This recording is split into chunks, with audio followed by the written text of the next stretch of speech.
살다 보면요, 정말 욱하는 순간이 있습니다. 괜히 늦게 온 버스 기사에게 화가 나고 통화요금 고지서를 보며 괜히 억울한 마음이 들고 자식이 던진 무심한 한마디에 가슴이 철렁 내려앉을 때도 있죠. 그런데 그 순간 화를 내고 나면 꼭 후회가 밀려옵니다. 그 말을 하지 말 걸 하고요. 혹시 여러분도 그런 경험 있으신가요? 불현듯 찾아오는 분노의 순간, 우리 모두 겪어봤습니다.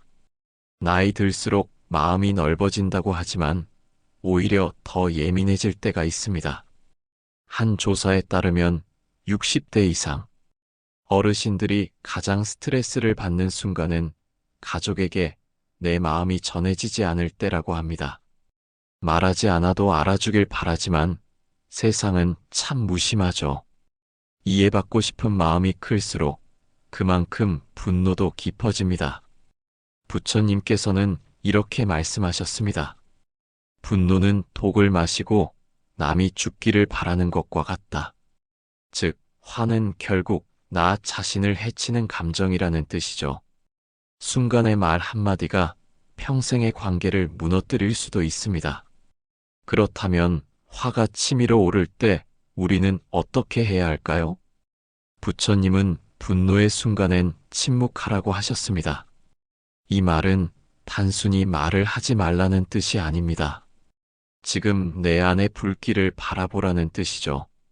분노를 억누르기보다 그 감정을 잠시 바라보며 숨을 고르는 것입니다.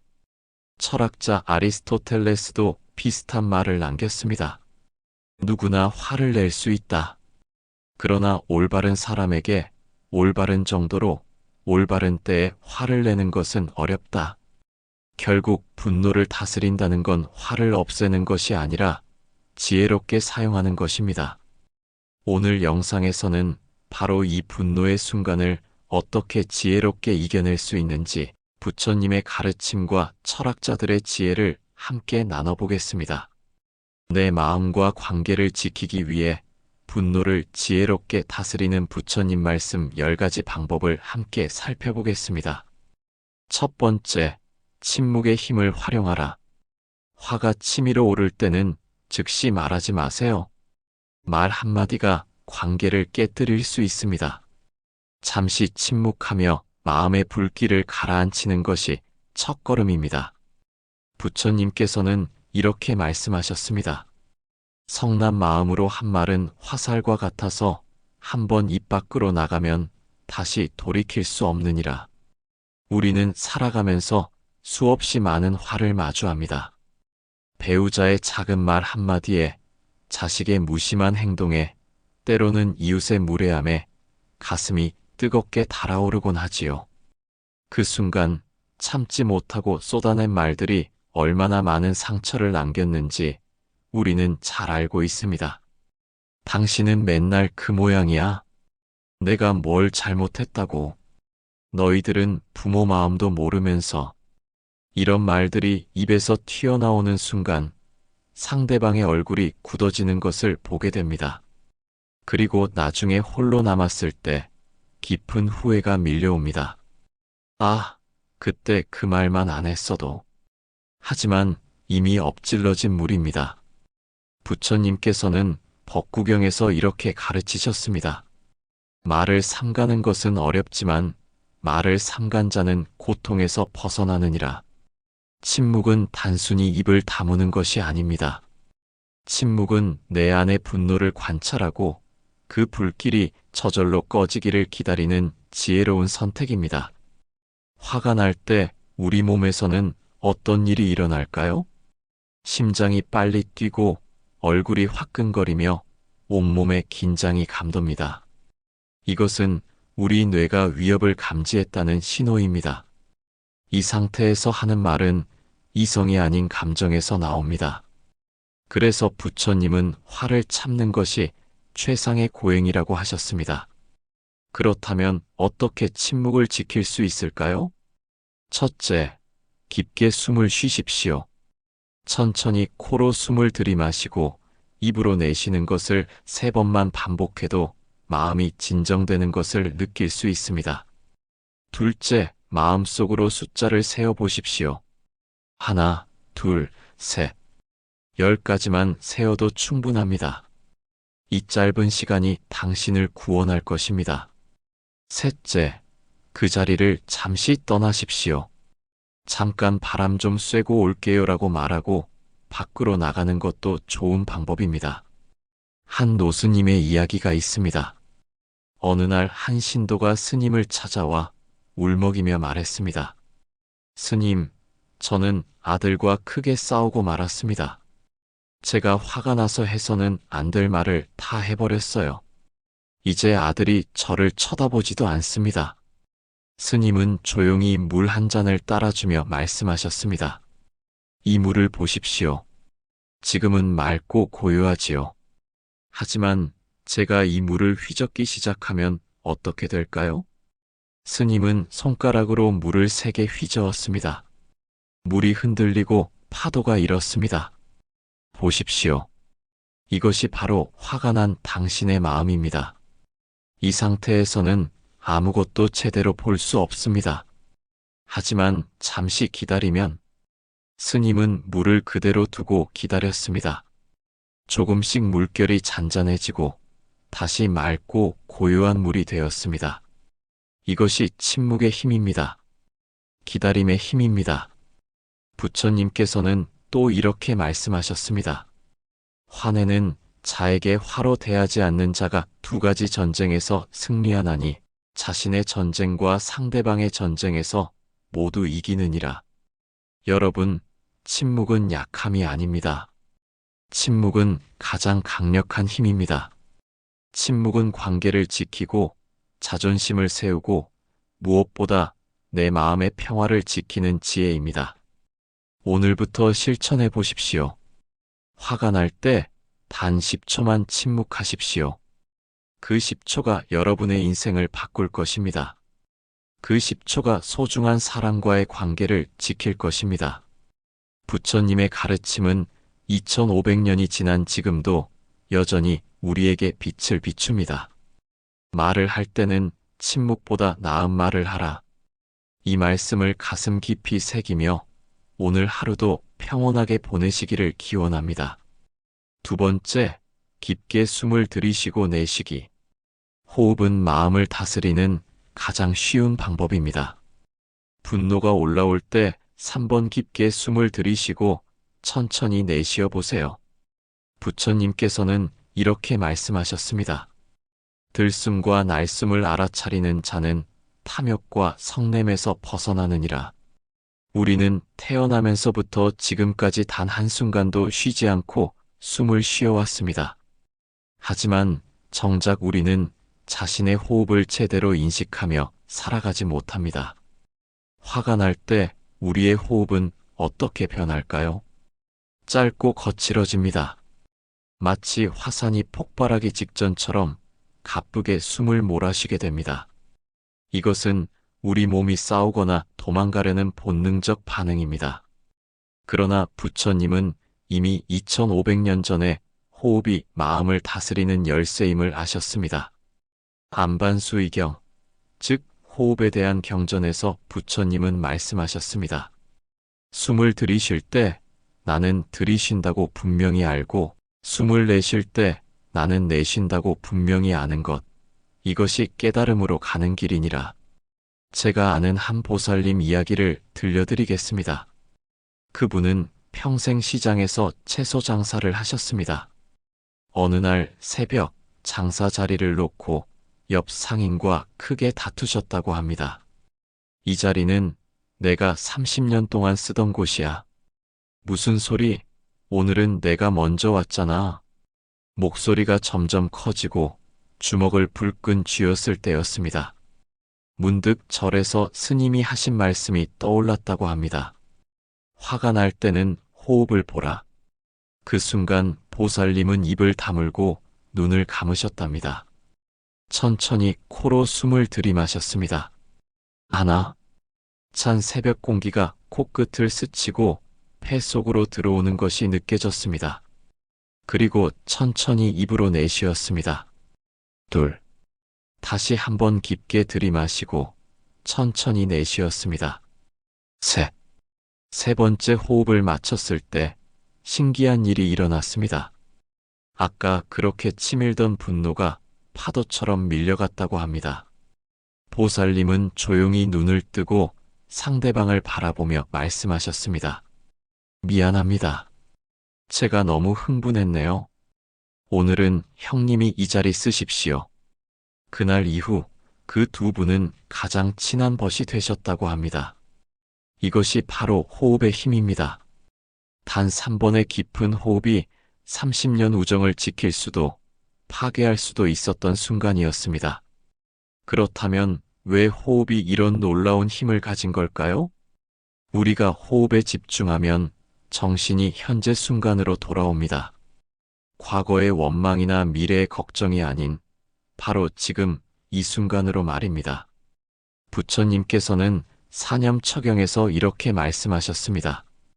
과거에 머물지 말고 미래를 꿈꾸지 말라. 오직 현재의 순간에 마음을 집중하라. 호흡은 항상 현재에만 존재합니다. 어제의 호흡도 내일의 호흡도 없습니다. 오직 지금 이 순간의 들숨과 날숨만이 있을 뿐입니다. 화가 날 때 우리는 사실 과거에 갇혀 있습니다. 저 사람이 지난번에도 나한테 그랬지. 항상 나만 무시해. 이런 생각들이 분노를 더 키웁니다. 하지만 호흡에 집중하는 순간 우리는 그 생각의 감옥에서 벗어납니다. 이제 구체적으로 어떻게 호흡하는지 알려드리겠습니다. 먼저 편안한 자세로 앉거나 서십시오. 눈을 감거나 반쯤 뜨는 것도 좋습니다. 이제 천천히 코로 숨을 들이마십니다. 배가 부풀어 오르는 것을 느껴보십시오. 마음속으로 하나라고 세어봅니다. 그리고 입으로 천천히 숨을 내쉽니다. 배가 안으로 들어가는 것을 느껴봅니다. 다시 코로 들이마시며 둘이라고 셉니다. 천천히 내쉽니다. 마지막으로 한 번 더 깊게 들이마시며 셋이라고 셉니다. 천천히 내쉽니다. 이것으로 충분합니다. 단 3번의 호흡이지만 그 안에 큰 평화가 담겨 있습니다. 부처님께서는 이렇게도 말씀하셨습니다. 호흡을 관찰하는 것은 작은 일 같지만 이것이 바로 큰 깨달음으로 가는 문이니라. 여러분, 오늘부터 실천해 보십시오. 아침에 일어나자마자 3번 깊은 호흡을 해 보십시오. 식사 전에 감사하는 마음으로 3번 호흡해 보십시오. 그리고 무엇보다 화가 날 때 말하기 전에 반드시 3번 호흡하십시오. 이 작은 습관이 여러분의 인생을 바꿀 것입니다. 관계가 회복되고 마음이 평화로워지며 건강까지 좋아질 것입니다. 호흡은 우리에게 주어진 가장 큰 선물입니다. 돈이 들지도 않고 특별한 장소가 필요하지도 않으며 언제 어디서나 할 수 있습니다. 부처님의 가르침처럼 들숨과 날숨을 알아차리며 사는 하루하루가 되시기를 기원합니다. 세 번째, 마음속 감정을 인정하기. 화가 난 자신을 부정하지 마세요. 지금 나는 화가 났구나라고 인정하는 순간 감정은 통제할 수 있는 대상으로 바뀝니다. 부처님께서는 이렇게 말씀하셨습니다.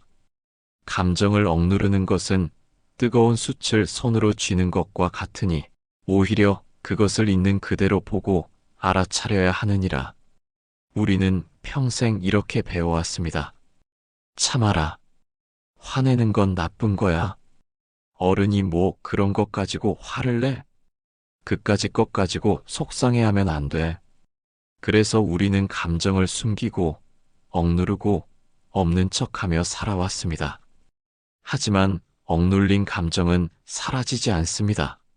마치 압력솥처럼 내면 깊은 곳에서 끓어오르다가 어느 순간 폭발하고 맙니다.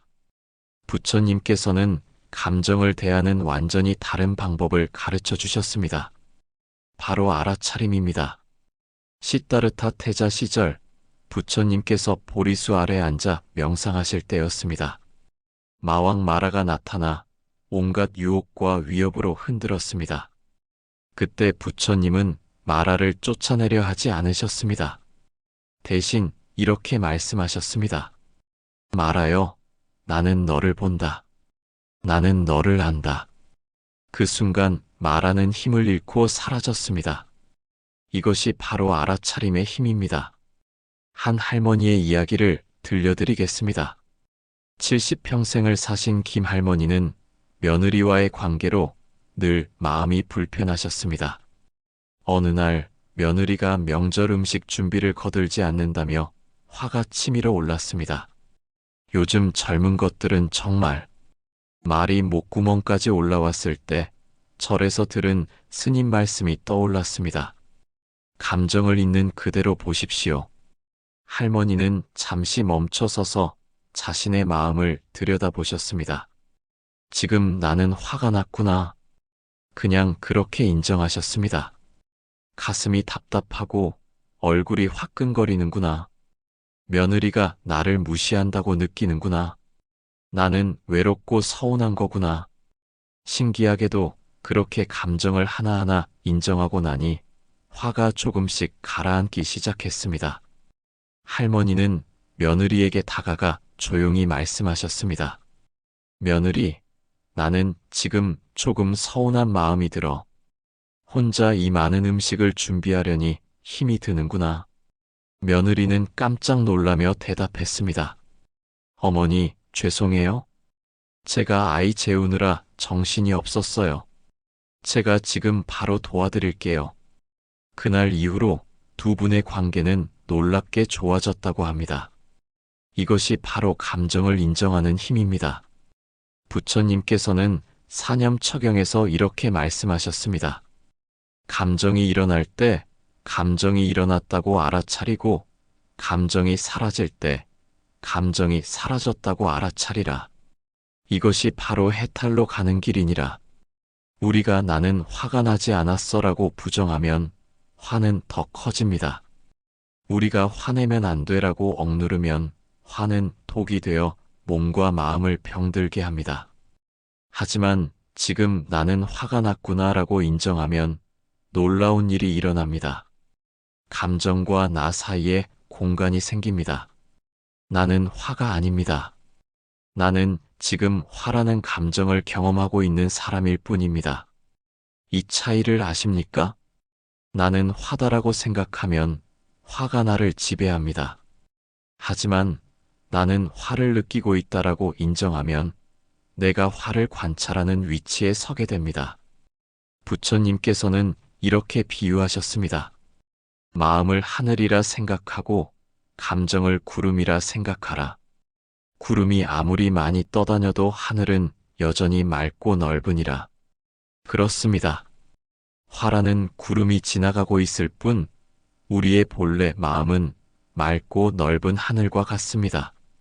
그렇다면 구체적으로 어떻게 감정을 인정할 수 있을까요? 첫째, 감정에 이름을 붙이십시오. 나는 지금 화가 났다. 나는 지금 서운하다. 나는 지금 불안하다. 이렇게 명확하게 이름을 붙이는 것만으로도 감정은 힘을 잃습니다. 둘째, 몸의 감각을 관찰하십시오. 가슴이 답답하구나. 손이 떨리는구나. 얼굴이 뜨겁구나. 감정은 항상 몸으로 나타납니다. 셋째, 판단하지 말고 그냥 지켜보십시오. 화가 나는 건 나쁜 거야라고 판단하지 마십시오. 그냥 지금 이 순간 내 안에 화라는 에너지가 있구나라고 중립적으로 관찰하십시오. 부처님께서는 제자들에게 이렇게 가르치셨습니다. 마음의 주인이 되어라. 마음의 종이 되지 말라. 감정을 인정하는 것이 바로 마음의 주인이 되는 첫걸음입니다. 여러분, 오늘부터 실천해 보십시오. 화가 날 때 억누르거나 터뜨리기 전에 잠시 멈추십시오. 그리고 조용히 자신에게 물어보십시오. 지금 내 마음에 무슨 일이 일어나고 있지? 나는 지금 무엇을 느끼고 있지? 이 질문만으로도 여러분은 감정의 주인이 됩니다. 감정은 적이 아닙니다. 감정은 우리에게 무언가 중요한 메시지를 전하는 신호등과 같습니다. 그 신호를 알아차리고 인정할 때 우리는 진정한 평화를 얻을 수 있습니다. 부처님의 가르침처럼 감정을 있는 그대로 보는 지혜로운 하루가 되시기를 기원합니다. 네 번째, 상황을 관찰하기. 분노가 올라오면 즉각 반응하기보다 상황을 한 발짝 떨어져 바라보세요. 정말 화낼 일이었는지, 내 해석이 과한 건 아닌지 점검합니다. 부처님께서는 이렇게 말씀하셨습니다. 사람들은 사실을 보지 않고 자기 생각을 보느니라. 그래서 고통받는 것이니라. 우리가 화를 내는 대부분의 경우 실제 상황이 아니라 우리의 해석 때문입니다. 누군가 나를 스쳐 지나갔을 때 저 사람이 나를 무시했어라고 생각합니다. 자식이 전화를 안 받을 때 나한테는 관심도 없나 봐라고 단정합니다. 배우자가 말없이 있을 때 내가 뭘 잘못했나? 라고 의심합니다. 하지만 정말 그럴까요? 어쩌면 그 사람은 급한 일이 있어서 서둘렀을 뿐이고, 자식은 회의 중이었을 뿐이고, 배우자는 그저 피곤했을 뿐인지도 모릅니다. 부처님께서는 칼라마경에서 이렇게 가르치셨습니다. 들은 것이라고 해서 받아들이지 말고, 전해 내려온다고 해서 받아들이지 말며, 직접 확인하고 관찰하여 진실을 알라. 한 할아버지의 이야기가 있습니다. 이 할아버지는 평생 성실하게 일하며 세 자녀를 키우셨습니다. 어느 날 큰아들이 명절에도 집에 오지 않겠다고 전화했습니다. 할아버지는 순간 화가 치밀었습니다. 이 녀석이 아버지를 무시하는구나. 바쁘다는 핑계로 늙은 부모는 안중에도 없나 봐. 온갖 서운한 생각이 꼬리를 물고 일어났습니다. 전화를 끊고 나서도 화가 가라앉지 않았습니다. 그때 마침 이웃집 스님이 방문하셨습니다. 할아버지가 자초지종을 이야기하자 스님은 조용히 물으셨습니다. 아드님이 정확히 뭐라고 말씀하셨습니까? 회사 일이 있어서 못 온다고 했어요. 그럼 아드님의 목소리가 어땠습니까? 할아버지는 잠시 생각에 잠겼습니다. 생각해보니 목소리가 많이 지쳐 있었습니다. 미안하다는 말도 몇 번이나 했고요. 스님이 다시 물으셨습니다. 그렇다면 아드님이 정말 아버지를 무시하는 걸까요? 아니면 어쩔 수 없는 사정이 있는 걸까요? 그제야 할아버지는 깨달았습니다. 아들의 말과 목소리를 제대로 듣지 않고 자신의 서운함만 보고 있었다는 것을요. 할아버지는 다시 아들에게 전화를 걸었습니다. 아들아, 회사 일이 많이 힘들지? 괜찮다. 명절은 다음에 함께하자. 건강 챙기고. 전화기 너머로 아들의 울먹이는 목소리가 들렸습니다. 아버지, 감사합니다. 정말 죄송해요. 꼭 다음에 찾아뵐게요. 이것이 바로 상황을 관찰하는 힘입니다. 부처님께서는 법구경에서 이렇게 말씀하셨습니다. 성급히 판단하는 자는 진실을 보지 못하고 진실을 보지 못하는 자는 평화를 얻지 못하느니라. 우리는 너무 빨리 판단합니다. 상대방의 행동을 보자마자 이건 이런 뜻이야 라고 단정해버립니다. 마치 얼어붙은 호수처럼 단단하게 굳어버린 생각으로 상황을 봅니다. 하지만 부처님은 물처럼 유연하게 보라고 하십니다. 이럴 수도 있고 저럴 수도 있구나. 내가 모르는 사정이 있을 수도 있겠구나. 이렇게 열린 마음으로 관찰할 때 진실이 보입니다. 그렇다면 어떻게 상황을 제대로 관찰할 수 있을까요? 첫째, 잠시 멈추십시오. 화가 치밀 때 즉각 반응하지 말고 5초만 기다려 보십시오. 그 5초가 진실을 볼 수 있는 창문을 열어줍니다. 둘째, 사실과 해석을 분리하십시오. 사실은 무엇입니까? 아들이 명절에 오지 못한다고 말했다. 이것이 사실입니다. 해석은 무엇입니까? 아들이 나를 무시한다. 이것은 내 해석입니다. 이 둘을 구분하는 것만으로도 화는 절반으로 줄어듭니다. 셋째, 상대방의 입장에서 생각해 보십시오. 부처님께서는 자비심에 대해 이렇게 말씀하셨습니다. 상대방의 신발을 신고 걸어보라. 그러면 판단 대신 이해가 생기느니라. 자식의 입장에서, 배우자의 입장에서, 그 사람의 입장에서 한번 생각해 보십시오. 그들도 나름의 고민과 어려움이 있을 것입니다. 넷째, 질문하십시오. 단정하기 전에 물어보십시오. 무슨 일 있어? 힘든 일이라도 있니? 내가 뭔가 오해한 건 아닐까? 이렇게 물어보는 것만으로도 많은 오해가 풀립니다. 부처님께서는 제자들에게 이렇게 가르치셨습니다. 코끼리를 만진 장님들의 이야기를 아느냐? 한 사람은 다리를 만지고 기둥 같다 했고, 한 사람은 코를 만지고 뱀 같다 했느니라. 모두 일부만 보았기에 진실을 알지 못했느니라. 우리도 마찬가지입니다. 한 가지 면만 보고 전체를 안다고 착각합니다. 상대방의 표정 하나, 말 한마디만 보고 그 사람의 마음 전체를 안다고 생각합니다. 하지만 사람의 마음은 깊은 바다와 같습니다. 표면의 파도만 보고 깊은 곳의 흐름을 알 수는 없습니다. 여러분, 오늘부터 실천해 보십시오. 화가 날 때 즉시 판단하지 마십시오. 한 발짝 뒤로 물러서서 상황을 있는 그대로 관찰해 보십시오. 이 사람이 정말 나를 화나게 하려고 한 걸까? 혹시 다른 이유가 있는 건 아닐까? 내가 오해한 부분은 없을까? 이런 질문을 스스로에게 던져보십시오. 그러면 놀랍게도 화의 절반은 저절로 사라집니다. 나머지 절반도 대화를 통해 풀 수 있습니다. 부처님께서는 이렇게 말씀하셨습니다. 지혜로운 자는 보이는 것을 믿지 않고 보이지 않는 것까지 살피느니라. 상황을 관찰하는 것, 이것이 바로 지혜입니다. 판단 대신 관찰을, 단정 대신 이해를 선택하는 하루가 되시기를 기원합니다. 다섯 번째, 감사의 마음 떠올리기. 작은 감사의 마음은 분노의 불길을 줄입니다. 오늘도 건강하게 하루를 시작했구나처럼 긍정적인 생각을 의식적으로 떠올려 보세요. 부처님께서는 이렇게 말씀하셨습니다. 감사하는 마음은 모든 덕의 뿌리이며 감사할 줄 모르는 것은 모든 악의 근원이니라. 화가 날 때 우리 마음은 어두운 터널 속에 갇힙니다. 상대방의 잘못만 보이고 세상의 부당함만 느껴집니다. 왜 나만 이런 일을 당해야 하지? 세상은 불공평해.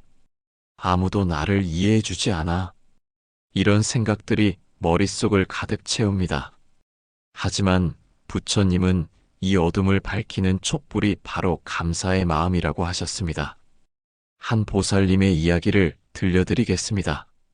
박 보살님은 오랜 세월 남편의 무뚝뚝함에 마음고생이 많으셨습니다. 고맙다는 말 한마디, 사랑한다는 말 한마디 없이 사는 결혼 생활이었습니다. 어느 날 아침 또다시 남편이 식사 후 아무 말 없이 일어나려 할 때였습니다. 보살님의 가슴에 화가 치밀었습니다. 평생을 이렇게 살아야 하나? 그때 창밖으로 아침 햇살이 들어왔습니다.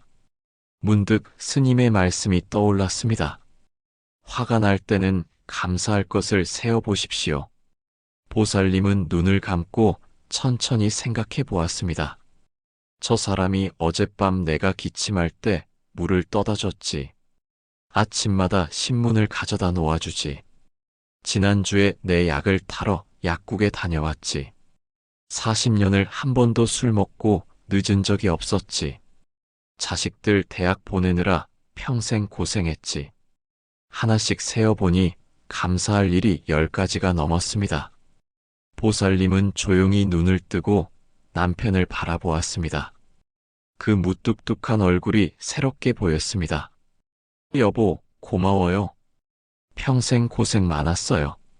남편은 깜짝 놀라 보살님을 쳐다보았습니다. 그리고는 어색하게 웃으며 말했습니다. 무슨 당연한 걸 가지고. 그날 이후 두 분 사이에는 작은 변화가 생겼습니다. 남편도 조금씩 수고했소라는 말을 하기 시작했고, 보살님도 화낼 일이 크게 줄었다고 합니다. 이것이 바로 감사의 기적입니다. 부처님께서는 이렇게 말씀하셨습니다. 한 방울의 감사는 한바다의 원망을 말리느니라.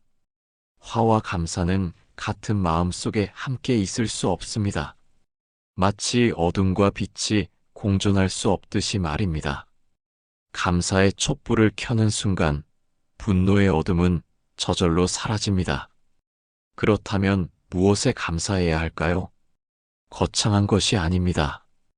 오늘 아침 눈을 떴다는 것, 두 다리로 걸을 수 있다는 것, 따뜻한 밥 한 끼를 먹을 수 있다는 것, 이런 작은 것들입니다.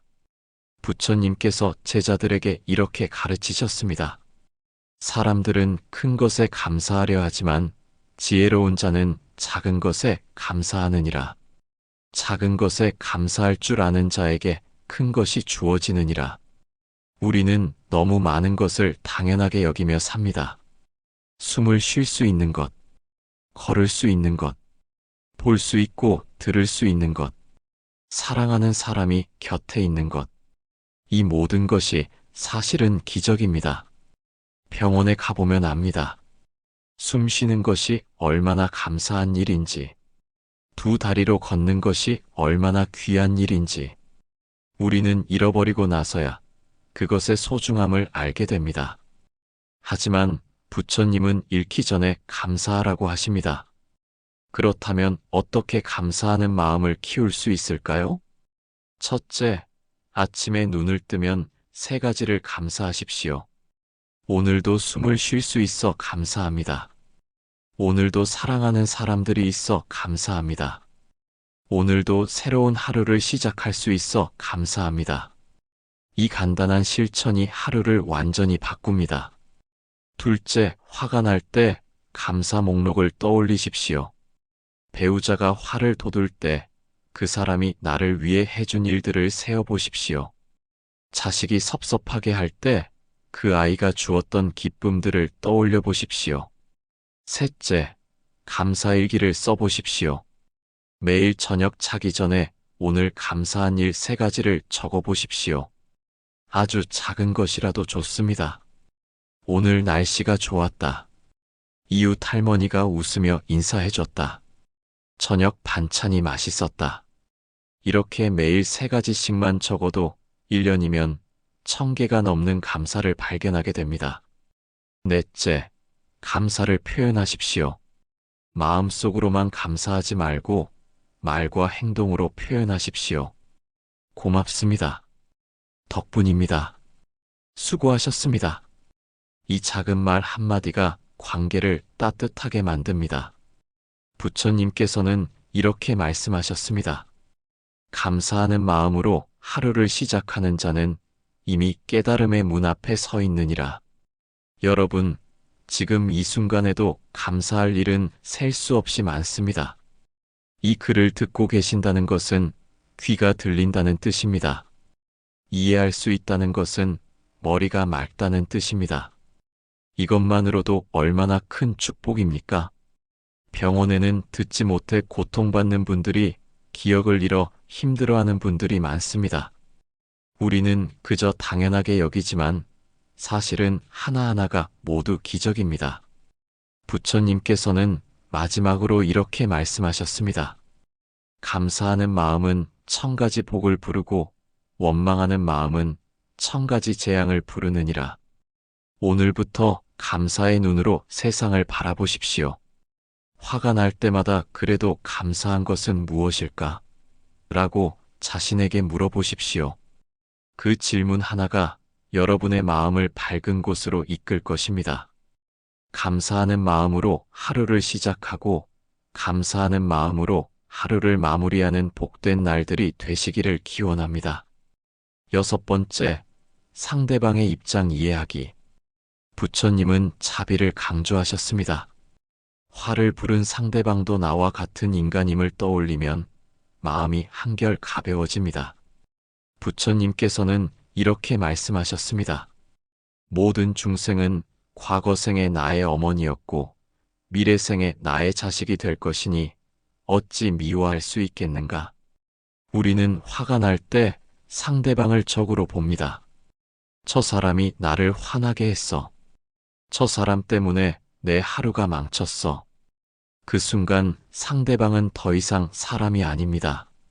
그냥 내 분노의 대상일 뿐입니다.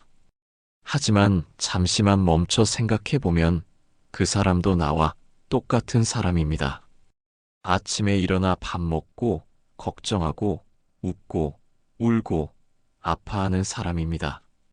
부처님께서는 자비경에서 이렇게 가르치셨습니다.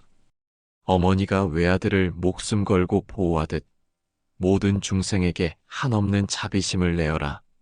한 스님의 이야기가 있습니다. 어느 절에 성질 급한 신도 한 분이 계셨습니다. 이분은 절에 올 때마다 큰 소리로 불평을 늘어놓았습니다. 공양이 왜 이렇게 짜요? 법당이 추워요. 스님은 왜 설법을 그렇게 하세요? 다른 신도들은 그분을 피했고 젊은 스님들은 힘들어했습니다. 어느 날 한 젊은 스님이 큰 스님께 물었습니다. 큰 스님, 저 보살님은 왜 저렇게 화를 잘 내십니까? 정말 힘듭니다. 큰 스님은 조용히 웃으며 말씀하셨습니다. 저분이 왜 절에 오는지 아는가? 젊은 스님이 고개를 저었습니다. 저분은 10년 전에 외아들을 교통사고로 잃었네.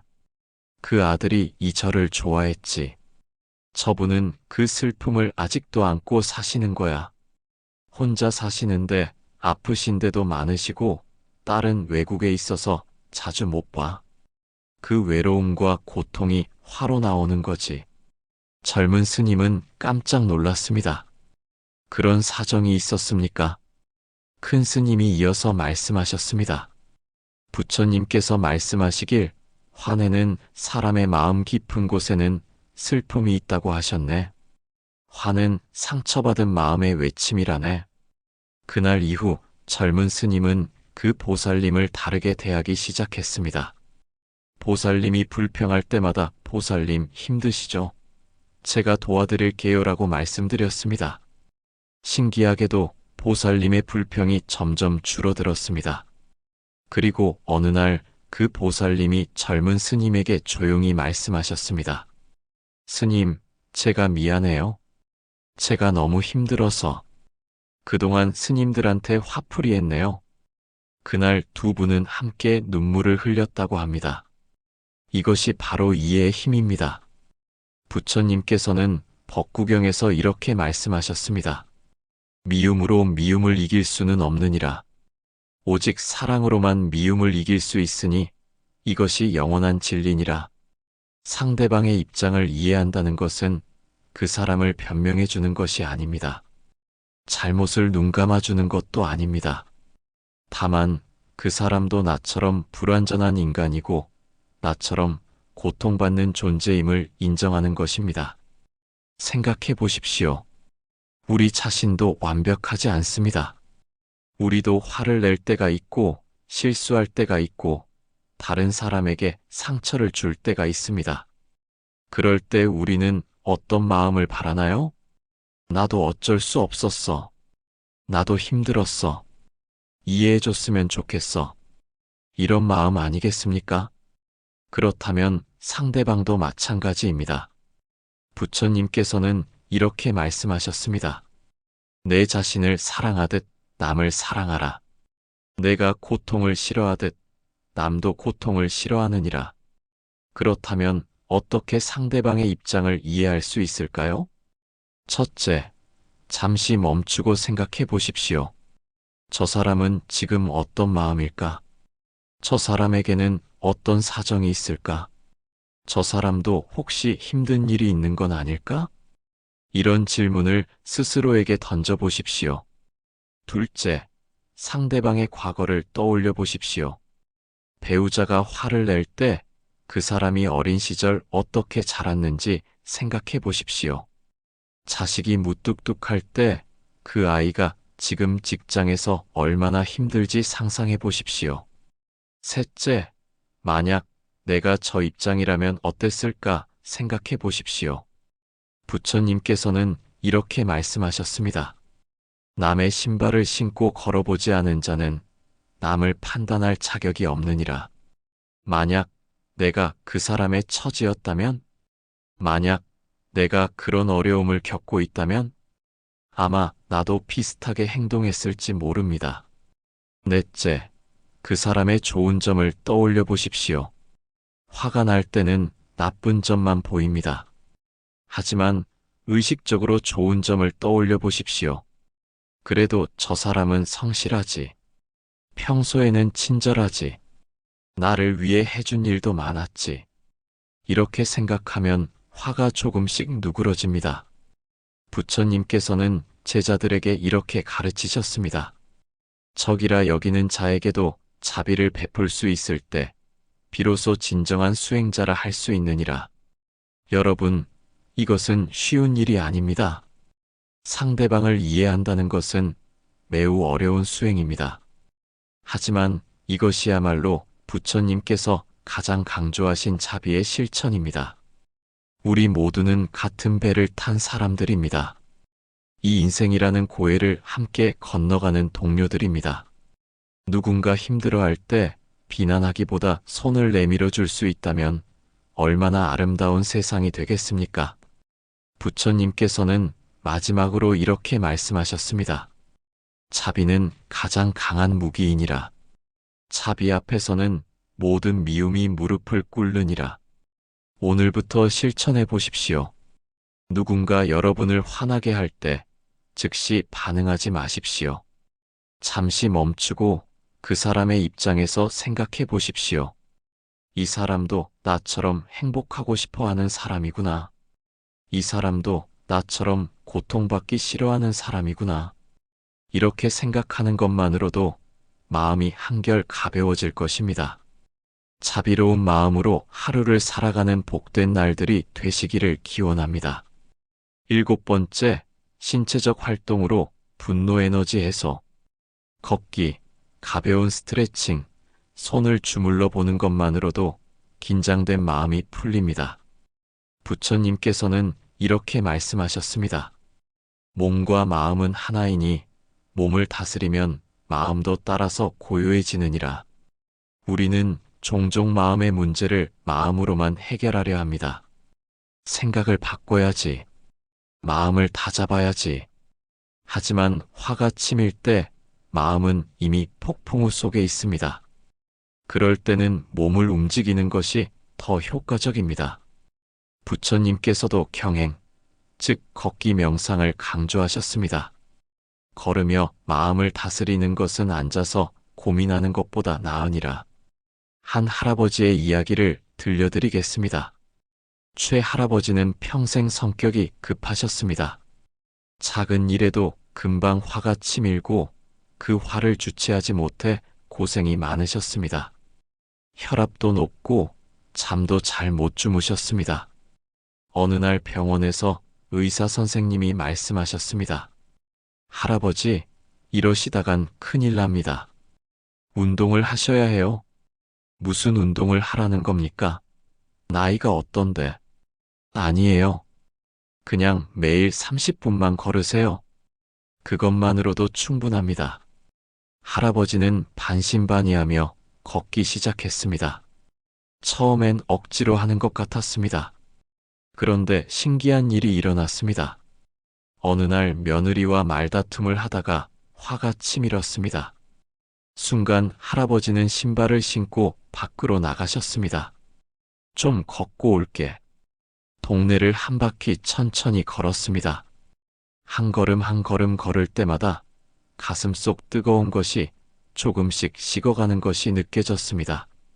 땅을 밟는 발바닥의 느낌, 바람이 얼굴을 스치는 시원함, 나무와 하늘이 눈에 들어왔습니다. 30분 후 집에 돌아왔을 때 화는 이미 사라지고 없었습니다. 며느리에게 조용히 말씀하셨습니다. 아까는 내가 좀 심했구나. 미안하다. 그날 이후 할아버지는 화가 날 때마다 걸었습니다. 몇 달 후 병원에 가니 혈압도 내려가고 건강도 좋아졌다고 합니다.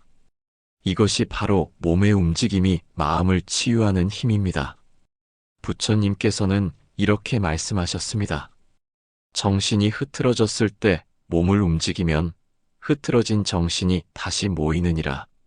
과학적으로도 이것은 증명되었습니다.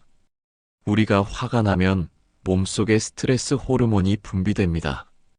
이 호르몬이 몸에 쌓이면 건강을 해칩니다. 하지만 몸을 움직이면 이 호르몬이 분해됩니다. 동시에 행복 호르몬이 분비되어 마음이 편안해집니다. 부처님께서는 2500년 전에 이미 이것을 아셨던 것입니다. 그렇다면 어떤 신체 활동이 좋을까요? 첫째, 걷기입니다. 화가 날 때 가만히 앉아 있지 마십시오. 일어나서 걸으십시오. 집 안을 걸어도 좋고 밖으로 나가도 좋습니다. 걸으면서 발바닥이 땅에 닿는 느낌에 집중하십시오. 부처님께서는 이렇게 가르치셨습니다. 걸을 때는 나는 걷고 있다고 알아차리라. 그러면 걷기가 명상이 되느니라. 둘째, 가벼운 스트레칭입니다.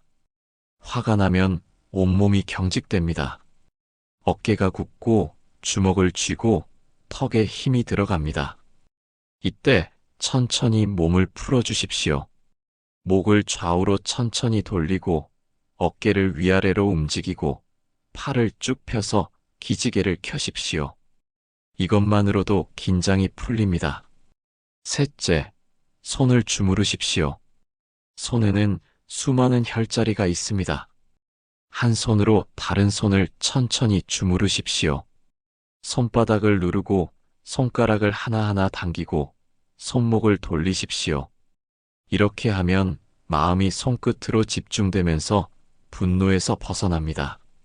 넷째, 깊은 호흡과 함께 팔을 천천히 올렸다 내리십시오. 숨을 들이마시며 팔을 천천히 하늘로 올립니다. 숨을 내쉬며 팔을 천천히 내립니다. 이것을 5번만 반복해도 마음이 차분해집니다. 부처님께서는 제자들에게 이렇게 가르치셨습니다. 몸을 돌보는 것은 수행이니라. 건강한 몸에 평화로운 마음이 깃들느니라. 한 스님의 이야기가 있습니다. 절에서 수행하던 한 스님이 화를 참기 어려울 때가 있었습니다. 큰 스님께 여쭈었습니다. 큰 스님, 화가 날 때 어떻게 해야 합니까? 큰 스님은 이렇게 말씀하셨습니다. 절마당을 108번 걸으면서 염주를 돌려보거라. 젊은 스님은 시키는 대로 했습니다. 1바퀴, 2바퀴, 3바퀴. 처음엔 화가 가득했지만 걸으면서 조금씩 마음이 가라앉았습니다. 50바퀴쯤 되었을 때는 화가 절반으로 줄었고 108바퀴를 다 걸었을 때는 화가 완전히 사라졌습니다. 대신 몸은 시원하고 마음은 맑아졌습니다. 큰 스님이 웃으며 말씀하셨습니다. 보거라. 몸이 움직이면 마음도 따라 움직인다. 이것이 부처님의 가르침이니라. 부처님께서는 이렇게 말씀하셨습니다. 마음이 병들었을 때 몸을 통해 치유하라. 몸과 마음은 둘이 아니니라. 여러분, 오늘부터 실천해 보십시오. 화가 날 때 그 자리에 가만히 앉아 있지 마십시오. 일어나서 움직이십시오. 창밖을 보며 걷거나 어깨를 풀거나 손을 주물러 보십시오. 특히 우리 같은 나이에는 운동이 더욱 중요합니다. 화를 다스리는 동시에 건강도 지킬 수 있습니다. 일석이조입니다. 매일 아침 30분만 걸어도 좋습니다. 공원을 걸으며 나무를 보고 새소리를 들으십시오. 그것만으로도 하루가 평화로워집니다. 부처님께서는 마지막으로 이렇게 말씀하셨습니다. 몸을 움직이는 것은 작은 일 같지만 이것이 바로 큰 평화로 가는 길이니라. 화가 날 때 억지로 참지 마십시오. 대신 몸을 움직이십시오. 그 작은 움직임이 여러분의 마음을 치유하고 건강을 지키고 관계를 회복시킬 것입니다. 몸과 마음이 함께 건강한 하루하루가 되시기를 기원합니다. 8번째, 글이나 일기로 감정 표현하기. 화를 참는 대신 종이에 마음을 적어보세요. 내면의 감정을 안전하게 풀어낼 수 있습니다. 부처님께서는 이렇게 말씀하셨습니다. 마음속에 담아두면 독이 되고 밖으로 내보내면 약이 되느니라. 우리는 평생 참으며 살아왔습니다. 말하면 안 돼. 꼭 참아야지. 내가 어른인데 이런 걸 가지고. 그래서 마음속에 쌓이고 쌓인 것들이 얼마나 많습니까? 40년, 50년, 60년을 살면서 삼킨 말들, 억눌린 감정들이 가슴 한켠에 켜켜이 쌓여 있습니다. 그것들이 병이 되고 한숨이 되고 때로는 폭발이 됩니다. 하지만 부처님께서는 다른 길을 보여주셨습니다. 억누르지 말고 그렇다고 함부로 터뜨리지도 말고 지혜롭게 표현하라고 하셨습니다. 그 방법 중 하나가 바로 글로 쓰는 것입니다. 한 할머니의 이야기를 들려드리겠습니다. 이 할머니는 평생 말이 없으셨습니다. 속으로 사귀고 혼자 울고 조용히 참으며 사셨습니다. 칠순이 넘어 어느 날 절에서 스님이 말씀하셨습니다. 보살님, 마음에 쌓인 것이 있으면 글로 써보십시오. 스님, 저는 글을 잘 못 쓰는데요. 글솜씨는 중요하지 않습니다. 그냥 마음 가는 대로 쓰시면 됩니다. 할머니는 집에 돌아와서 낡은 공책을 꺼냈습니다. 떨리는 손으로 첫 문장을 썼습니다. 나는 오늘 화가 났다. 남편이 내 말을 무시했다. 쓰다 보니 눈물이 났습니다. 사실 나는 평생 무시당하며 살았다. 시집살이할 때도 자식 키울 때도 한 줄 한 줄 쓸수록 가슴 속 무언가가 풀려나가는 것 같았습니다. 30분을 쓰고 나니 공책 석 장이 가득 찼습니다. 할머니는 쓴 글을 다시 읽어보았습니다. 아, 내가 이렇게 힘들었구나. 내가 이런 마음을 안고 살았구나. 처음으로 자신의 마음을 제대로 본 것 같았습니다. 그날 이후 할머니는 매일 일기를 쓰기 시작했습니다. 화가 날 때면 반드시 글로 썼습니다. 신기하게도 글로 쓰고 나면 화가 많이 가라앉았습니다. 그리고 몇 달 후 할머니는 그동안 쓴 일기를 다시 읽어보았습니다. 내가 이렇게 같은 일로 계속 화가 났구나. 아, 이건 남편 문제가 아니라 내 문제였네. 글을 통해 자신의 패턴을 보게 된 것입니다. 그날 이후 할머니의 삶이 달라지기 시작했습니다. 부처님께서는 이렇게 말씀하셨습니다. 자신의 마음을 들여다보는 자는 진리를 보느니라. 마음을 보지 않는 자는 평생 어둠 속을 헤매느니라. 글을 쓴다는 것은 자신의 마음을 들여다보는 거울을 드는 것입니다. 마음 속에 있을 때는 뒤죽박죽 엉켜있던 감정들이 글로 쓰면 명확해집니다. 아, 나는 지금 화가 난 게 아니라 서운한 거구나. 아, 나는 미운 게 아니라 외로운 거구나. 이렇게 자신의 진짜 마음을 알게 됩니다. 부처님께서는 제자들에게 이렇게 가르치셨습니다. 번뇌를 억누르지 말고 관찰하라. 관찰하면 저절로 사라지느니라. 글을 쓰는 것이 바로 관찰입니다. 화를 그대로 마음에 두면 커지지만 글로 쓰면 객관적으로 볼 수 있습니다. 그렇다면 어떻게 글을 쓰면 좋을까요? 첫째, 완벽하게 쓰려 하지 마십시오.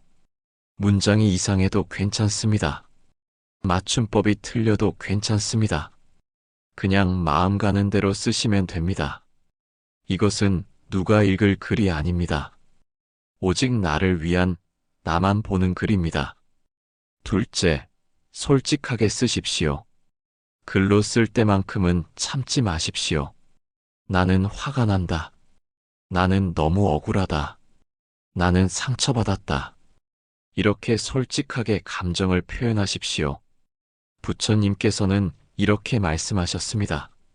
진실을 직면하는 용기가 해탈의 시작이니라. 셋째, 감정만이 아니라 생각도 함께 쓰십시오. 왜 내가 화가 났을까? 이 상황에서 나는 무엇을 원했을까? 다음에는 어떻게 하면 좋을까? 이런 질문들을 스스로에게 던지며 쓰십시오. 글을 쓰다 보면 자연스럽게 답이 나옵니다. 넷째, 글을 쓰고 나서 잠시 시간을 두고 다시 읽어보십시오. 처음 쓸 때와 다시 읽을 때의 마음이 다릅니다. 다시 읽으면서, 아, 그때 내가 이렇게 생각했구나라고 객관적으로 볼 수 있습니다. 한 스님의 이야기가 있습니다. 젊은 시절 수행할 때 한 노스님께 화가 나는 일이 있었습니다. 젊은 스님은 그날 밤 일기에 노스님에 대한 불만을 가득 적었습니다. 노스님은 너무 엄하시다. 이해심이 없으시다. 한 장, 두 장, 세 장을 가득 채웠습니다.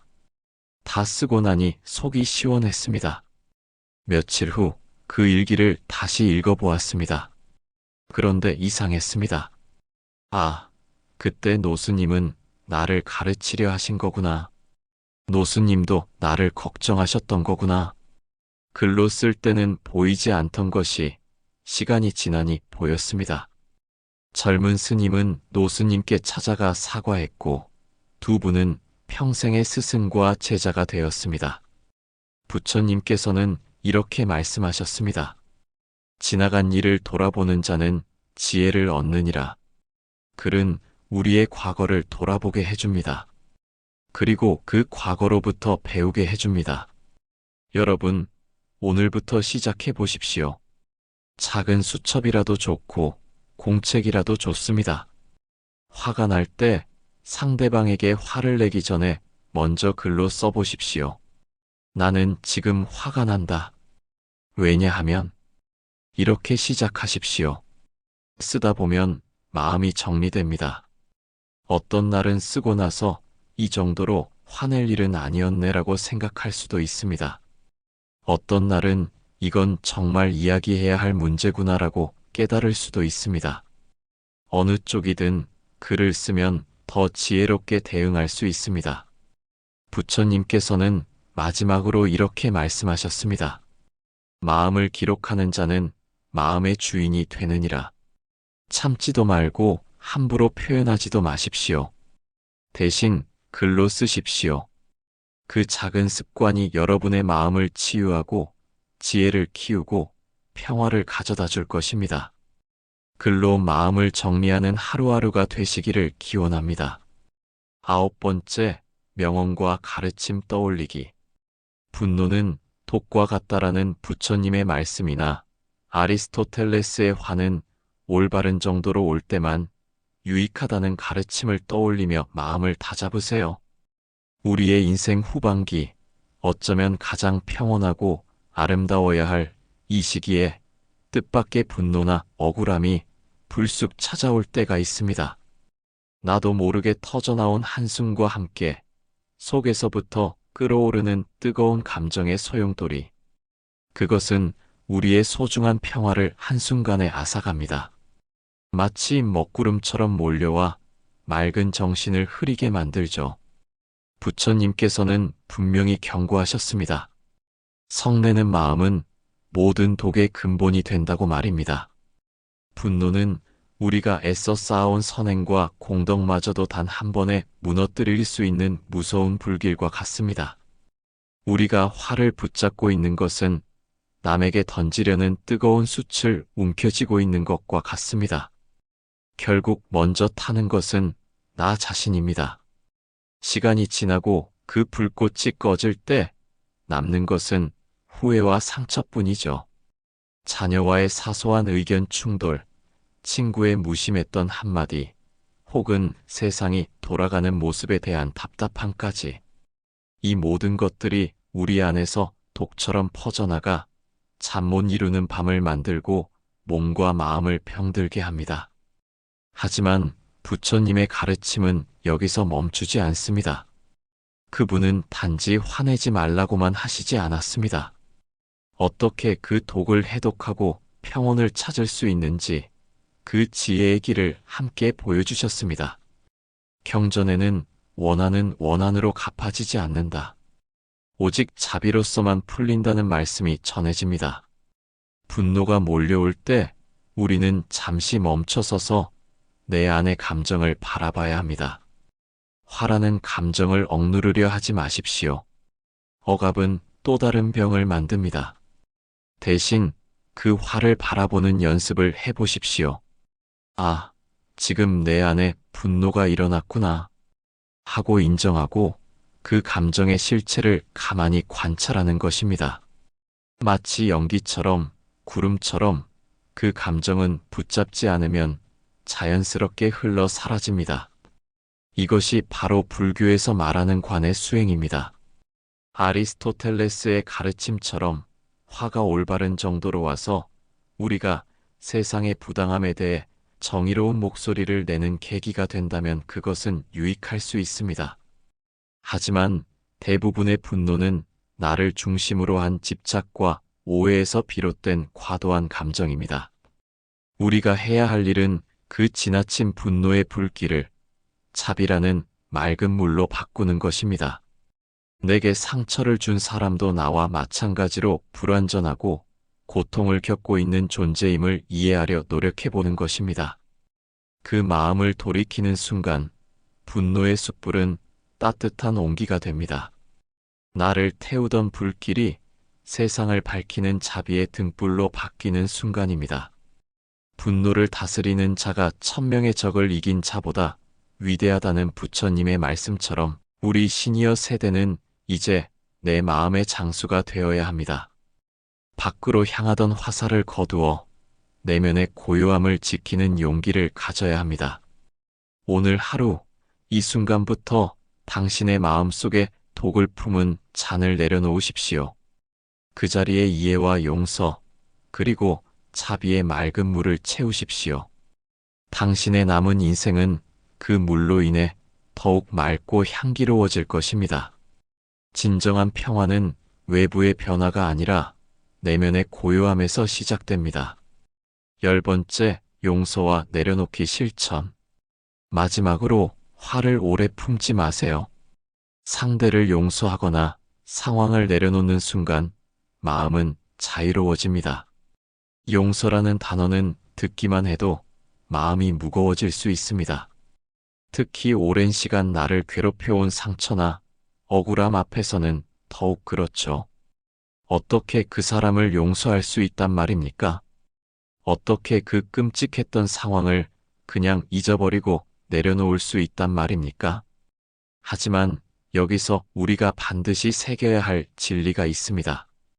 용서는 결코 상대를 위한 희생이 아닙니다. 용서는 나를 가두고 있던 감옥의 문을 여는 열쇠입니다. 우리가 분노를 붙잡고 있을 때 그 사람은 어쩌면 이미 자신의 삶을 살고 있는데 정작 고통받는 것은 나 자신입니다. 마치 썩은 동아줄을 손에 쥐고 놓지 못하는 것처럼 말입니다. 부처님께서는 이 지점에서 명쾌한 가르침을 주셨습니다. 분을 내고 품는 이는 이 세상에서나 저 세상에서나 모두 편안치 못하다. 성내는 마음을 버려라. 그것은 지옥으로 가는 제일의 사자이다. 우리가 화를 품고 살아가는 것은 그 독이 내 마음속 가장 깊은 곳부터 갉아먹도록 허용하는 것과 같습니다. 혹시 지금 여러분의 마음속에 떠오르는 얼굴이나 사건이 있습니까? 그때 그 사람이 나에게 했던 말, 그때 그 사건만 아니었더라면, 이러한 생각들이 마치 무거운 짐처럼 우리의 어깨를 짓누르고 잠자리에 들어서까지 우리를 괴롭히지는 않습니까? 이제 그 짐을 내려놓을 때가 되었습니다. 용서는 그 사람의 죄를 묻지 않겠다는 선언이 아닙니다. 그것은 나는 이제 더 이상 당신의 행동 때문에 고통받지 않겠다는 나 자신에게 하는 가장 용감하고 단호한 선언입니다. 내려놓는다는 것은 포기가 아니라 비로소 내 삶을 되찾는 행위입니다. 노년기에 접어든 우리는 에너지를 가장 소중한 곳에 사용해야 합니다. 소중한 가족에게 미소 지을 에너지, 아름다운 자연을 바라볼 여유, 잔잔한 기쁨을 느낄 감정의 공간 말입니다. 분노와 원한이 그 귀한 공간을 차지하도록 내버려 두지 마십시오. 마음을 비워낼수록 그곳에는 평화라는 보물이 들어설 공간이 생깁니다. 부처님은 제자들에게 이렇게 말씀하셨습니다. 사람이 분노를 끌어안고 살면 그 불길이 자신을 태운다. 그러나 그 불길을 내려놓으면 그 자리에 연꽃이 피어난다. 그것이 바로 고요이고 자비이며 삶을 밝히는 지혜이다. 연꽃은 진흙 속에서 피어납니다.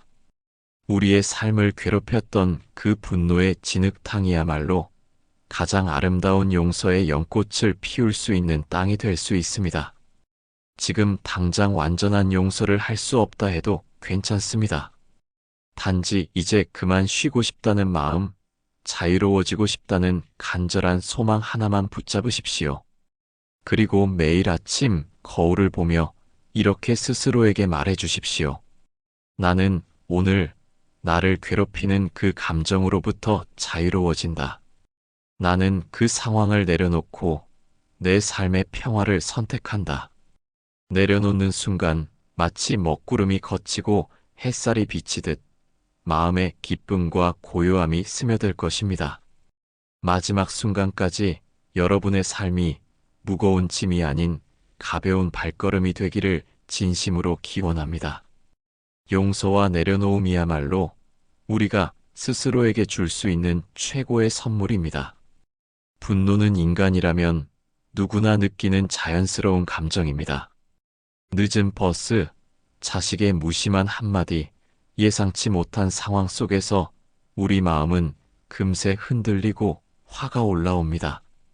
그러나 중요한 것은 화를 없애는 것이 아니라 지혜롭게 다루고 마음과 관계를 지키는 것입니다.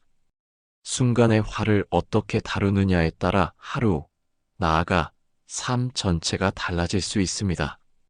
오늘 소개한 10가지 부처님의 지혜로운 방법을 기억하며 작은 습관부터 실천해 보세요. 화가 올라올 때 숨을 고르고 상황을 한 발짝 떨어져 바라보며 감사와 자비의 마음을 떠올리는 것만으로도 마음의 평화는 찾아옵니다.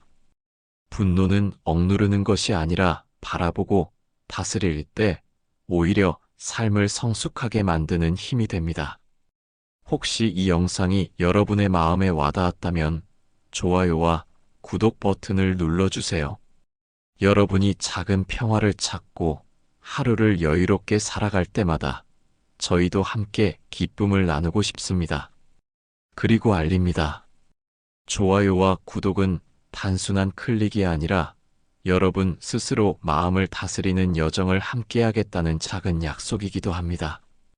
오늘 하루도 잠시 멈추어 숨을 고르고 감사와 용서를 떠올리며 마음속 평화를 지켜보세요.